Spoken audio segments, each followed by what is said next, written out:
Udah keluar ya, putusan ICOT udah keluar kesimpulannya.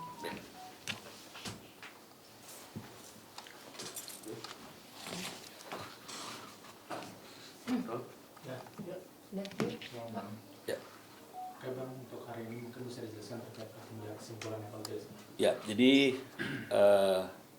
hari ini tanggal 10 September perkara gugatan klien kami Ruben Onsu terhadap Sarwendah itu sudah memasuki tahap kesimpulan, ya.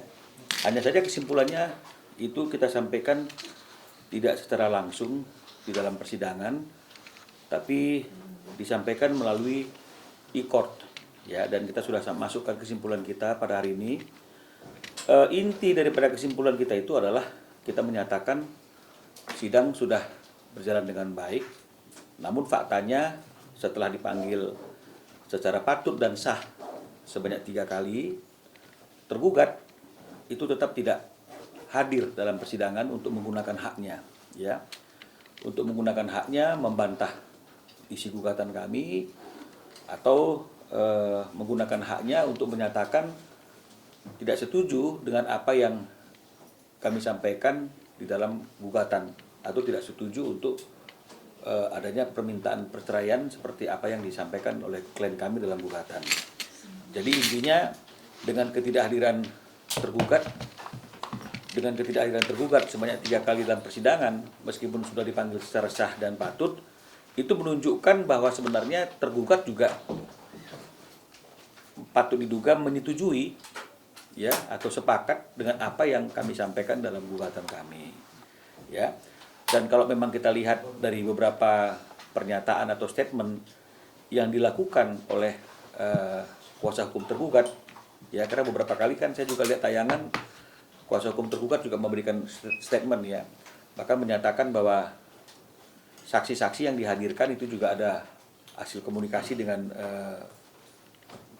tergugat, ya. Jadi ini juga menunjukkan sebenarnya bahwa gugatan yang kami layangkan atas nama klien kami Ruben Onsu ini sebenarnya gugatan yang juga diinginkan, ya, oleh tergugat. Jadi bukan merupakan satu keinginan sepihak saja, tapi ini juga diinginkan oleh tergugat karena seperti yang kita lihat sudah dipanggil secara patut, artinya dia tahu ada gugatan, artinya dia baca isi gugatan, tapi dia tidak hadir. Memang ini sebagai bentuk apapun yang dilakukan dalam proses hukum ini sudah atas dasar yang juga diketahui oleh tergugat. Hanya saja mungkin yang diminta untuk mengajukan gugatan atau yang mengambil peran sebagai penggugat dalam masalah ini adalah klien kami. Nah, dan kalau sesuai dengan agenda jadwal persidangan yang sudah disampaikan oleh majelis hakim kepada kami, setelah tanggal 10 September hari ini kesimpulan, maka putusan atas gugatan ini akan dibacakan pada tanggal 24 September. Jadi tanggal 24 September nanti itu adalah akhir daripada proses hukum yang sudah kita jalani beberapa waktu ini di Pengadilan Negeri Jakarta Selatan.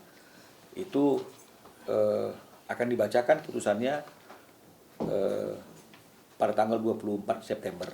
Ya, meskipun ada juga kemungkinan putusan juga akan disampaikan melalui e-court, tapi juga ada kemungkinan pembacaan keputusan akan dibacakan langsung dalam sidang tertutup seperti selama ini penggugat kuasa hukumnya itu hadir dalam persidangan. Nah, itulah yang bisa kami sampaikan kepada teman-teman media terkait dengan masalah perkembangan gugatan klien kami Ruben Onsu kepada tergugat Sarwendah. Terima kasih. Bang, berarti Ruben Onsu dan Sarwendah sendiri udah mengetahui Bang ya? Satu. Kalau misalnya dibilang Ruben ini tetap ingin Bertekad. Jadi kalau misalnya dikatakan bahwa Ruben tetap ingin bercerai, ini juga boleh dikatakan ada benarnya tapi ada tidak benarnya. Ya, karena kalau misalnya Ruben tetap ingin bercerai, ini kan artinya kan keinginan sepihak. Tapi kalau kita lihat fenomena dalam persidangan ini, bagaimana tergugat tidak hadir, berarti kan tidak ingin juga menggunakan kesempatan untuk mempertahankan perkawinan, kan begitu ya. Dan kalau kita lihat juga beberapa statement dari kuasa hukum tergugat, bagaimana perannya mereka juga yang memberikan support ya untuk menghadirkan saksi-saksi yang memang mengetahui tentang rumah tangga penggugat dan tergugat. Ini sebenarnya kan juga menunjukkan bukan semata-mata Ruben saja yang ingin tetap kekeh untuk mengakhiri perkawinannya dengan perceraian, tapi artinya ini adalah suatu hal yang sudah menjadi keputusan bersama yang mana yang mana mungkin masing-masing pihak sudah tidak yakin lagi akan bisa hidup rukun terikat dalam bentuk perkawinan. Tapi ada sedikit mungkin sih untuk minta rujukan kalau untuk kembali lagi itu mencabut laporan. Siapa yang meminta rujuk gitu loh? Kalau memang ini udah merupakan satu hal yang sudah dibicarakan dan hanya saja mungkin yang majunya adalah Ruben. Ya kan, kalau misalnya seperti yang tadi saya katakan itu, andaikan saja ini bukanlah keputusan mereka atau tergugat tidak sepakat dengan apa yang disampaikan oleh Ruben, dia bisa menggunakan haknya untuk hadir dalam persidangan dan akan ada mediasi karena hakim juga pasti akan mengundang para pihak prinsipal untuk mencoba dimediasi.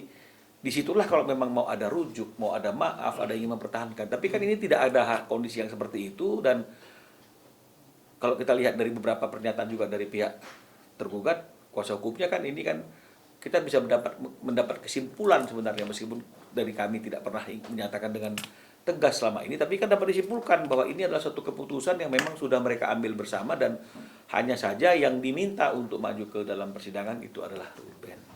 Bang, ini kan dari awal prosesnya adem-adem aja, nggak ada saling bullying, nggak ada saling bucin segala macam di antara Ruben dan Sarwenda.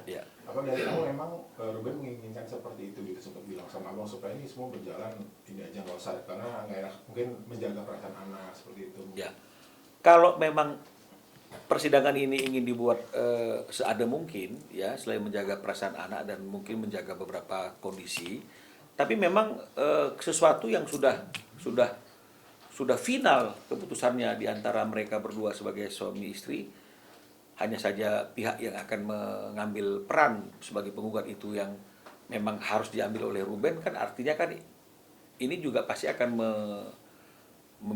meminimalis konflik. Yang akan terjadi konflik itu kan kalau misalnya kemudian satu menginginkan berpisah tapi satu tidak menginginkan, ya ini yang mungkin akan terjadi konflik, ya. Atau ada hal-hal lain yang mungkin yang membuat akhirnya ada suatu perbedaan pendapat di situ, mungkin itu yang akan membuat timbul konflik, kan begitu. Tapi karena memang semuanya ini sudah difikirkan matang-matang dan secara dewasa, dan memang inilah yang dianggap yang paling tepat saat ini di dalam rumah tangga mereka, maka semuanya adem tanpa saling tuding. Selain gugatan cerai perceraian, mungkin orang juga akan bertanya soal akan seperti apa nanti Ruben setelah bercerai gitu, termasuk soal anak, soal harta, apakah itu juga sudah dibicarakan sama? Oke, jadi makanya seperti yang saya sampaikan berkali-kali itu, bahwa pembicaraannya adalah kalau memang sudah ada putusan, jadi tanggal 24-nya ada putusan.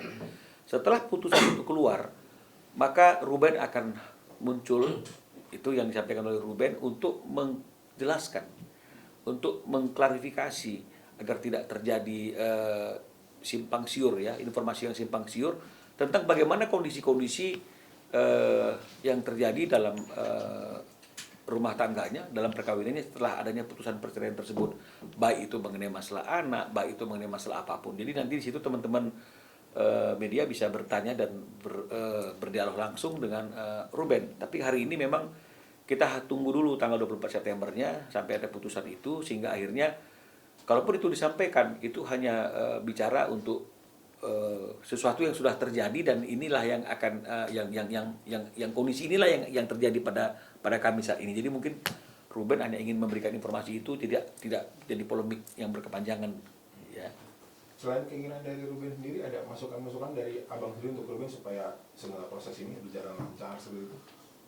Kalau masukan itu kan sesuai dengan apa yang diinginkan oleh klien, ya. Klien ingin seperti apa dia proses hukumnya, kan begitu. Nah, jadi kalau memang misalnya klien itu ingin proses hukumnya itu tidak terjadi keributan, tidak terjadi suatu saling tuding menuding, ya ini memang mereka harus bisa selesai dulu tuntas di dalam itu. Dan kita juga ketika memberikan statement, ya memberikan statement yang tidak juga menuduh. Karena kalau misalnya kita memberikan statement yang tendensinya menuduh atau menyalahkan seseorang, maka seseorang yang disalahkan itu juga pasti akan menggunakan kesempatannya dalam memberikan statement untuk membela diri. Dan menuduh orang lain itulah yang sebenarnya berbuat salah. Nah, jadi kalau misalnya itu yang terjadi, maka akan terjadilah saling tuding, saling menyalahkan, saling membenarkan diri sendiri. Tapi karena kita melihat bahwa nggak ada hal lagi yang perlu dibicarakan tentang siapa yang salah, ini keinginan siapa, saling tuding menuding, ya makanya kita statementnya juga hanya bicara mengenai masalah proses persidangan yang sedang berjalan, tahapan-tahapannya. Nanti pada waktu sudah putusan, baru mungkin kedua belah pihak mungkin bisa saja saling memberikan press release gitu ya, atau press con, atau bersama-sama ya di depan teman-teman media, kami sudah berakhir nih hubungannya ya teman-teman, kan bisa saja seperti itu. Jadi memang mungkin yang diharapkan akan ke arah sana. Ya. Pak Minola, ini kan mereka punya harta bersama juga, usaha bersama, nantinya itu setelah putusan cerai akan seperti apa sih pembagiannya? Itu sudah dibicarakan, dan itu sudah pasti akan ada setelah putusan. Dan itu juga yang akan mungkin jadi materi yang akan disampaikan kepada teman-teman yang berkaitan dengan masalah harta bersama, dengan usaha. Tapi seperti apa yang dikatakan oleh klien kami, itu akan disampaikan langsung oleh dia pada waktu putusan sudah keluar. Ya. Sekarang kondisi Ruben gimana, Bang? Kondisi Ruben seperti biasanya ya, tetap melakukan aktivitas, melakukan pekerjaan, dan tiap pagi masih jemput anaknya ke rumah di mana anaknya sekarang tinggal bersama istrinya, dan mengantarkannya ke sekolah. Jadi masih melakukan aktivitas-aktivitas yang rutin seperti biasa. Tempat penghadiran lapan kemarin. Ini saya nggak update saya ya mengenai masalah ulang tahun itu. Tapi kalau nggak salah ada ya dia ya. Tapi saya nggak update. Nah, Tapi pembagian waktu bersama